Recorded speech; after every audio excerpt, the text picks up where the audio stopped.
Hello बच्चों, good morning. कैसे हैं आप? उम्मीद करती हूँ कि आप भी सुखमय और स्वास्थ्यमय होंगे। तो आज के दिन की शुरुआत करने के लिए मैं लेकर आई हूँ आपके लिए समास के उदाहरण।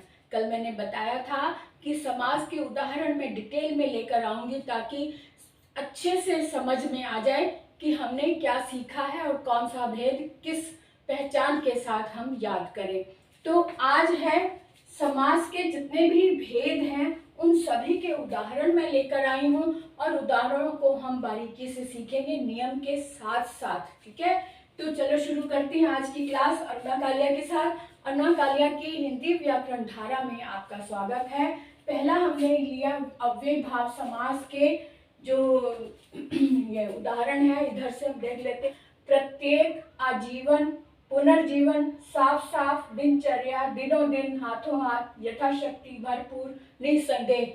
यहाँ पर जितने भी ये उदाहरण है इनकी पहचान क्या है कि इसमें उपसर्ग लगा होता है या फिर पूरा का पूरा पद ही अव्यय होता है ना। और अव्यय जितने भी उपसर्ग हैं वो अव्यय भी है। तो अव्यय जहां लगा, जहां स्टार्टिंग में उपसर्ग और साथ में अव्यय लगा होता है या फिर पूरा का पूरा पद ही अव्यय होता है, वो अव्ययीभाव समास होता है। अब जैसे प्रत्येक है तो प्रति उपसर्ग लगा है यानी कि अव्यय लगा है। आजीवन में आ उपसर्ग है और साथ में हम इसे ये पूरा का पूरा पद ही अव्यय है तो अव्यय हो गया। पुनर्जीवन में पुनः जो है ये उपसर्ग भी है और अव्यय भी है। साफ साफ ये पूरा का पूरा पद ही अव्यय हो गया। दिनचर्या ये भी पूरा का पूरा पद ही अव्यय हो गया। दिनों दिन ये भी पूरा का पूरा पद ही अव्यय हो गया। हाथों हाथ भी ये पूरा पूरा पद ही अव्यय हो गया। यथाशक्ति में यथा ये उपसर्ग भी है और अव्यय भी है। भरपूर ये पूरा का पूरा पद ही अव्यय हो गया। निसंदेह में भी निह जो है ये उपसर्ग भी है और साथ में अव्यय भी है। निसंदेह भी पूरा का पूरा पद भी अव्यय है।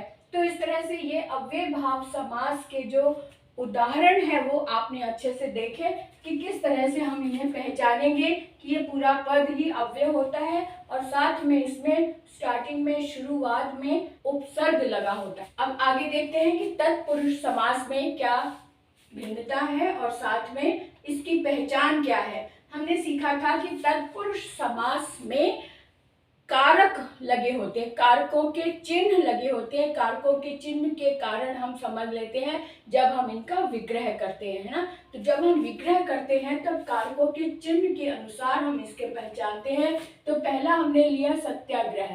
सत्याग्रह में यानी सत्य के लिए आग्रह, तो के लिए चिन्ह लगा है कौन सा, चतुर्थी विभक्ति में कौन सा आता है, संप्रदान। तो संप्रदान में के लिए होता है तो इसलिए के संप्रदान तत्पुरुष हो गया। पुरुष प्रधान, पुरुषों में प्रधान, तो में लगा हुआ है यानी कि ये सप्तमी यानी कि अधिकरण का चिन्ह है तो ये अधिकरण तत्पुरुष हो गया। यहाँ पे जेब खर्च यानी जेब के लिए खर्च, तो जेब के लिए यहाँ पे भी के लिए लगा है तो ये भी संप्रदान हो गया। वन गमन, वन को गमन, को चिन्ह लगा है तो इसलिए यहाँ पे थोड़ा सा देखो कि वन में गमन बहुत बच्चे लगा देते हैं, वन में नहीं जाना होता, वन की ओर, है ना। कोई एक स्थान है उसकी ओर हम जाते हैं ना, ओर जाना यानी को जाना। में नहीं, किसी में का मतलब किसी चीज के अंदर जाना, अंदर नहीं। वन को गमन यहाँ पर कर्म कारक है यानी कर्म तत्पुरुष है। गुरु दक्षिणा, गुरु के लिए दक्षिणा, यहाँ पे भी गुरु को नहीं आएगा, गुरु के लिए दक्षिणा दी जाती है तो यहाँ पे भी चतुर्थी यानी संप्रदान तत्पुरुष हो गया। परीक्षा भवन यानी परीक्षा के लिए भवन, यहाँ पे भी के लिए लगेगा, चतुर्थी यानी संप्रदान तत्पुरुष आएगा। भाग्य अधीन, भाग्य के अधीन होना, ये के आ रहा है जिसका मतलब संबंध तत्पुरुष हो गया। गृह प्रवेश, यहाँ पर में आ रहा, घर में प्रवेश करना है ना, एक घर है, घर के अंदर जाना यानी घर में प्रवेश करना, तो यहाँ पे सप्तमी यानी अधिकरण तत्पुरुष हो गया। और दही बड़ा, दही बड़ा यानी दही में बड़ा, दही के अंदर डूबा हुआ बड़ा होता है ना, तो यहाँ पर भी सप्तमी यानी कि अधिकरण तत्पुरुष। मनोविज्ञान मैंने मन का विज्ञान है ना, मन को जानने का ज्ञान होता है तो मन का विज्ञान, तो यानी कि यहाँ पे भी मन का विज्ञान तो यानी संबंध तत्पुरुष हो गया। इसमें से यही तत्पुरुष में हमने देखा कि जहाँ कारक के चिन्हों के साथ जब हम किसी शब्दों को देखते हैं यानी विग्रह करते समय जब कारक के चिन्ह सामने आते हैं तो वो तत्पुरुष समास होता है। अब आगे देखते हैं कर्मधारय। कर्मधारय जिसने कर्म को धारण किया हुआ हो, यानी कि यहाँ पर जब हम विग्रह करते हैं तो है जो, या फिर के समान, या फिर रूपी शब्द भी आ जाता है कभी कभी। तो यहाँ पर इसको विग्रह करते समय पहले देख लेते हैं कैसे होगा। महावीर महान है जो वीर, तो जो आए महान है जो वीर, तो यानी कि ये कर्मधारा है। और एक चीज और मैंने बताई थी कि विशेषण और विशेष्य का विशेष महत्व होता है। यहाँ पर विशेषण भी इसी में यहीं पर निहित होता है और विशेष्य भी। तो विशेषण और विशेष्य दोनों जहाँ निहित होते हैं वहाँ कर्मधारय होता है। ये इसकी सबसे बड़ी पहचान है। यानी महावीर महान है जो वीर। अब वीर जो है, वीर विशेष्य, वीर की महानता बताने वाला महाशब्द है, तो ये विशेषण भी हो गया और वीर भी हो गया। और इसी तरह से महान आत्मा, महान है जो आत्मा, आत्मा की विशेषता बताने वाला शब्द यहाँ पे महा आया है, यानी विशेषण और विशेष्य दोनों साथ हैं। कमल नयन, कमल के समान नयन, अब नयन की विशेषता बताने वाला कमल है, तो इसलिए इसका मतलब यहाँ पे भी विशेषण और विशेष्य है। चंद्रमुख, चंद्र के समान मुख, चंद्र के समान, यानी कि यहाँ पर भी विशेषण और विशेष्य दोनों हैं। चंद्र खिलौना, चंद्र के समान खिलौना, तो यहाँ पर भी चंद्र खिलौना, चंद्र के समान, तो कर्मधारय। महाजन, महान है जो जन, तो यहाँ पर भी विशेषण और विशेष्य का महत्व आया है। घन श्याम, घन के समान काला, तो यहाँ पर भी विशेषण और विशेष्य क्लियर है। दुष्चरित्र, बुरे चरित्र वाला, है ना, बुरा है जो चरित्र, तो चरित्र की विशेषता बताने वाला दुष्ट शब्द है, यानी कि विशेषण और विशेष्य है। मृग लोचन, मृग के समान जिसके नेत्र है, लोचन है, यानी यहाँ पर भी विशेषण और विशेष्य ही महत्व रख रहा है, इसलिए यहाँ पर भी ये कर्मधारय आ गया। गजगामिनी, गज के समान चलने वाली, यानी हाथी के समान चलने वाली। अब यहाँ द्वंद्व का जो है, द्वंद्व का मतलब ही है कि आमने सामने, जब कोई युद्ध होता है, जब मुठभेड़ हो रही होती, तो द्वंद्व, आपने न्यूज़ में भी कभी भी सुना होगा, वहाँ अखबार में भी ये शब्द लिखा होता है, वहाँ द्वंद्व हो रहा था।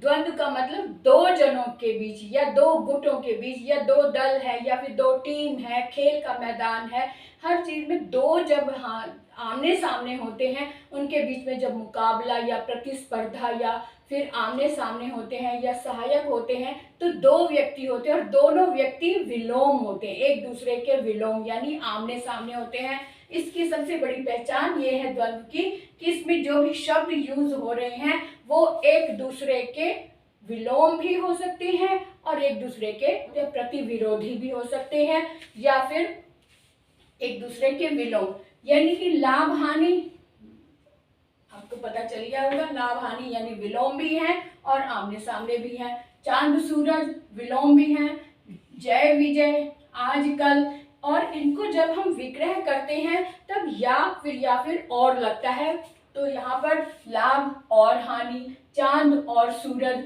जय और विजय, आज और कल, धर्म और अधर्म। अब यहाँ पे संधि करके लिखा हुआ है, ऐसे शब्दों को भी हम जब विग्रह करते हैं तो इसको ध्यान रखो, धर्म और अधर्म या फिर धर्म या अधर्म आ जाता है क्योंकि संधि की हुई है।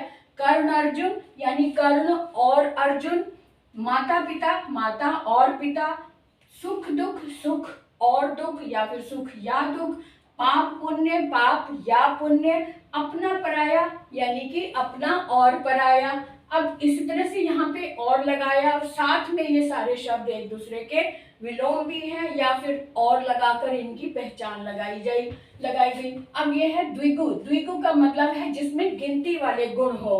द्वि यानी दो और गु मतलब गुण।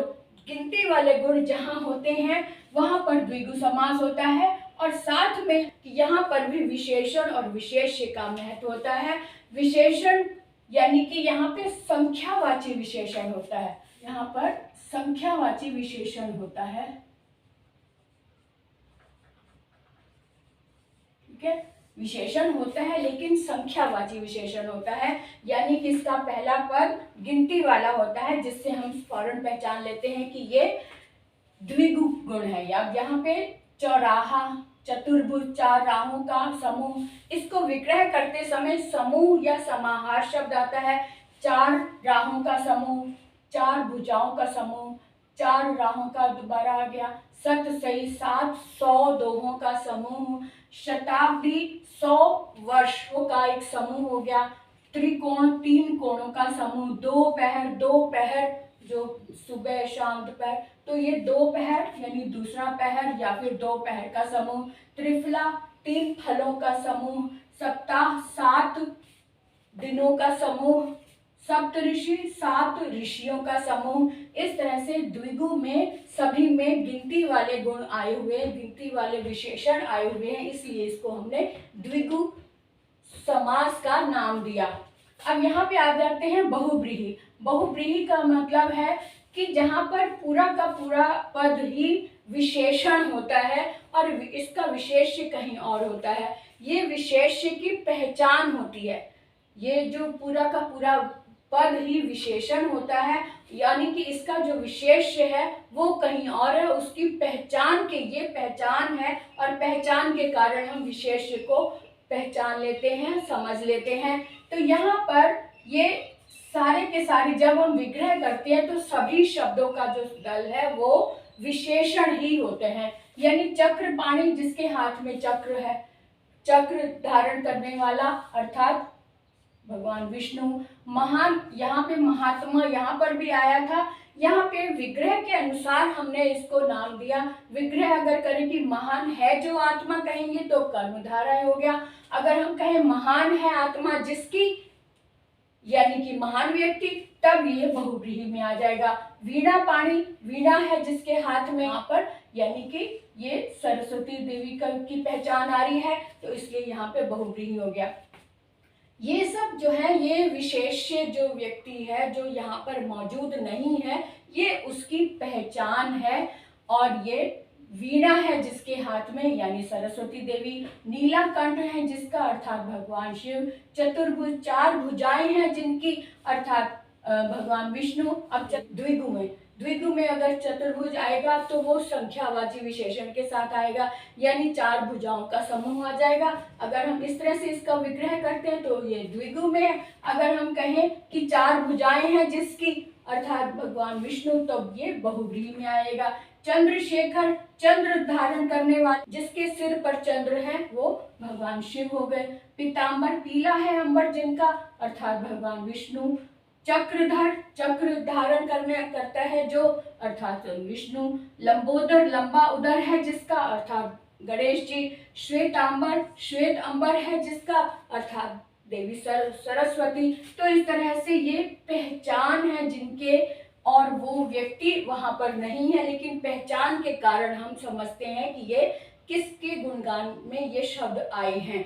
तो इस तरह के जब विग्रह के अनुसार हम इनके जो समास के भेद हैं उनका नाम जोड़ते हैं, तो इनके विग्रह करने का जो अभ्यास होगा वो आपका महत्वपूर्ण रखता है कि जो विग्रह है, विग्रह को करके लिख के जरूर देखा कि विग्रह अगर इस तरह से आया है जिसका लगा है तो वो बहुव्रीहि। अगर हम कहें कि जैसे सामने कोई चीज रखी है, महान है जो वीर, किसी की विशेषता बताते हुए उसी के विशेषण भी उसी में और विशेष्य भी वहीं पर है, तो वहां पे कर्मधारय है। और जहां पर संख्यावाची विशेषण आया हुआ है, विशेषण भी है और विशेष्य भी है, लेकिन संख्या वाले विशेषण है, वहां पर द्विगु समास हो गया, है ना। इसी तरह से इन शब्दों के जो महत्व है ना, इन शब्दों को ध्यान में रखकर जब हम चलते हैं तब हमें बहुत अच्छे से याद हो जाता है। ऐसे द्वंद्व, द्वंद्व का मतलब आमने सामने,